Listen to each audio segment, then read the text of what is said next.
cup of coffee comes from our very own beloved Michael Yates. And Yates says that this is not a paranormal event, but more of an oddity. Yates writes, when I was a kid about 13 years old, my friends and I would spend the best part of our summer holidays at a disused quarry about a half a mile from our estate. I think the iron ore quarry ceased operating in the 1920s and therefore was pretty overgrown. The quarry was shaped like an elbow with a sharp 45-degree bend in the center. Along the furthest part of the bend ran a narrow country lane. It wasn't a huge quarry as such, probably about 50 feet deep at the most. Bordering the lane and the quarry edge was an impenetrable barrier of blackthorn and sloe hedgerow. At the elbow in the quarry was a lake, about 4 feet deep at its deepest. Us kids would swim in the lake looking for newts and frogs, etc. One day upon arriving at the lake, we saw a piano in it, pretty smashed up, but floating. Someone must have thrown it into the quarry from the lane, despite there being no gaps due to the row of blackthorn.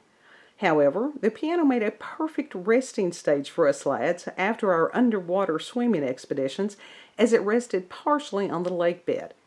The piano was in the lake for perhaps 2 weeks, when upon arriving one day, it had gone. Now, pianos aren't particularly light, and I doubt if 4 of us lads could have carried it. The entrance to and from the lake along the quarry bottom was very overgrown, with just a narrow footpath leading to and from it.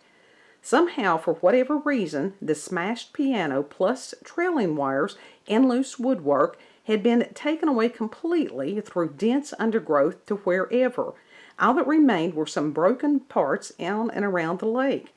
Us lads knew the entire half-mile of quarry like the back of our hands, but it wasn't deposited anywhere in the quarry after being removed from the lake. Some questions remained about the whole episode. Why would someone, at least 2, go to the trouble of fighting their way through the thorn bushes to throw a piano over the quarry edge?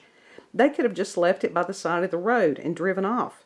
Also, who went to the trouble of removing it, plus the broken debris from the lake, and then battled their way through a quarter-mile of deep undergrowth to dispose of it? Boggling. Yates, there are some very strange people, and I don't know if they were bored. Maybe it was the same people that frequented Blues Mattress Woods. It could just aliens.